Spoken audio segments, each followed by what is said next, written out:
días. Yo quiero poner en común con vosotros una serie de experiencias y lecciones aprendidas en lo que es gestión de grupos de interés, que es un ámbito de la gestión de proyectos que aplica a cualquier tipo de proyecto, que además da de lleno en lo que es el rol del gestor de proyectos y puede ser una de las grandes causas para el éxito o el fracaso de un proyecto. Por lo tanto, empezaré, si me permitís, una breve introducción conceptual de lo que es el grupos de interés para asegurar que todos estamos un poco entendiendo lo mismo, y entraremos ya a hablar de pues, la importancia que puede llegar a tener un proyecto en base a ejemplos, experiencias y al final, que es quizás lo más importante, cuáles son esas lecciones o esas conclusiones que además bueno, pues, servirán para luego la mesa redonda poder debatir e intercambiar experiencias.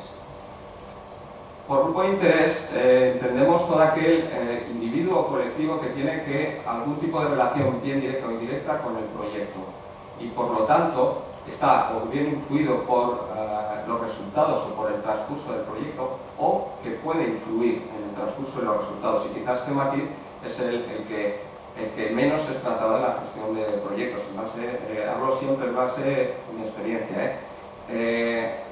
Al final, el hecho de que normalmente siempre se habla de las expectativas, de las necesidades del cliente, y evidentemente es esencial, pero hay muchas veces que hay colectivos que lo sabemos que están en el proyecto, pero que no los tenemos en cuenta, no los integramos, no les hacemos participar, no les informamos suficiente sobre el proyecto y que pueden tener un impacto sobre el cliente o sobre otros colectivos y pueden hacer que el proyecto vaya mejor o peor.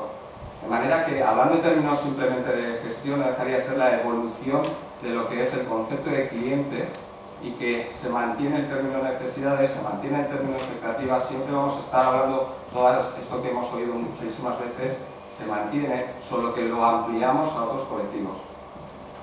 Y dos reflexiones que seguro que todos conocéis, seguro que no es, para vosotros es algo, pues eso, más que sabido, pero que no por obvias dejan de ser esenciales, y precisamente por ser esenciales no deberíamos obviarlas. Y es la primera, que el proyecto tiene entidad propia, es único, pero sin embargo puede tener diferentes perspectivas, múltiples perspectivas. Hay multitud de grupos, de colectivos, que ven diferentes aristas, ven diferentes combinaciones de colores y por lo tanto pueden ver diferentes proyectos. La segunda, que el proyecto en realidad es del cliente, no es nuestro. Esto es importante porque esto es como las matriuscas. Tú lo abres y te aparece otro, y lo abres y te aparece otro.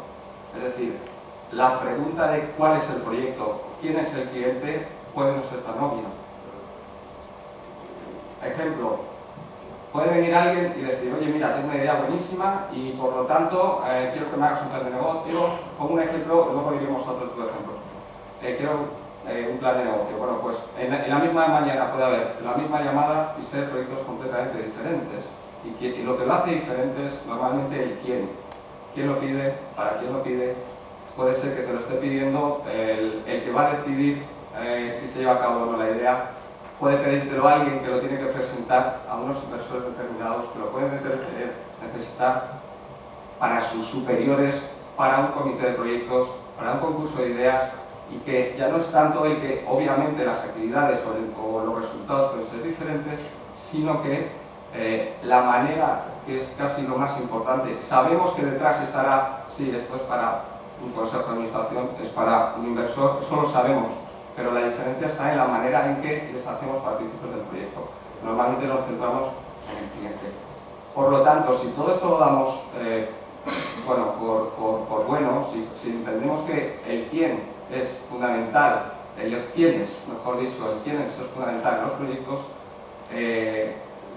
lo importante es que entendamos que desde el primer momento, desde la propia planificación, esos grupos de interés es el origen de luego metodologías, actividades, porque la metodología técnica, la parte técnica, probablemente sea muy parecida, incluso idéntica entre esos dos proyectos, pero también es cierto que las actividades que planificas pueden ser completamente diferentes.